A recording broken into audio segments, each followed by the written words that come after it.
سلام دوستان، امروز با آموزش تعمیر یه دونه ریموت درب جکی یا کرکری در خدمتتون هستیم.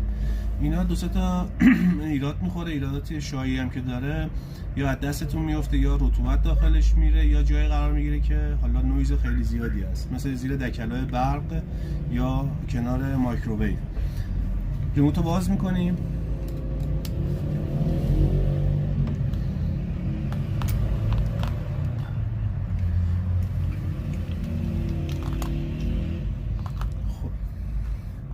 اولین کاری که میکنید باتری رو تست میکنیم. این باتری باتری 12 ولت، تو بازار هم 1227 هست، اکثرا آشنایی دارم. خب میایم اولین کاری که میکنیم این پایه هایی که خدمتتون عرض کنم باتری رو نگه میداره، اینا 90 درصدشون سردی لحیم میگیره، شل میشه. اینا یه شارژ لحیم میزنیم.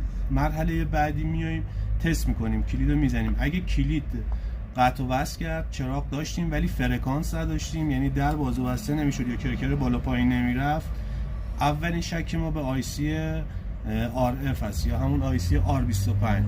تو 99 درصد این ریموت، این تیپ یا 4 کلیدا آیسی یا اون ترانزیستوری که داریم ترانزیستور R25، یعنی تجربه من میگه که آقا 90 درصد تا 99 درصد این ترانزیستور خراب میشه. حالا علتایی هم که داره، یکی این که این باتری ها بعضیا برعکس جا میزنن، حالا آشنایی ندارن، سریعا این ترانزیستور میسوزه. مرحله بعدی دوباره سری گرفتن قطعات اصلی. اگه ضربه خورده باشه ریموت، آیسی مون و سردی لحیمش رو میگیریم، دوباره تست میکنیم. این کریستال یا نوسان ساز کار اصلی فرکانس انجام میده، یعنی فرکانس ما میسازه. بیشترشون هم یا 315 یا 433. این هم سردی لحیم میگیره، ولی اگه ضربه شدید باشه داخل قطعه، داخل این خراب میشه، کلا از بین میره. مرحله آخرم که تست کلیدامونه. اگر اینا همه سالم باشه ولی باز کار نده، با یه پنس تست میزنیم موقعی که باتری هست، بعد این جواب بده. حالا ایرادی که این داشت ایراد R25 بود، ما اینو تعویض کردیم، یه به قول خودمون سرویس هم زدیم روی اینو.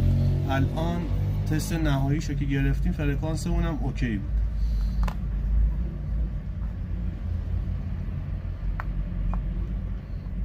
همیشه دقت داشته باشید موقعی که این LED ضعیف میزنه باتری رو تعویض کنید.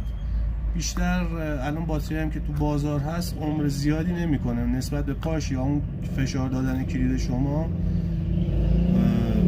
بعد 6 ماه تا 1 سال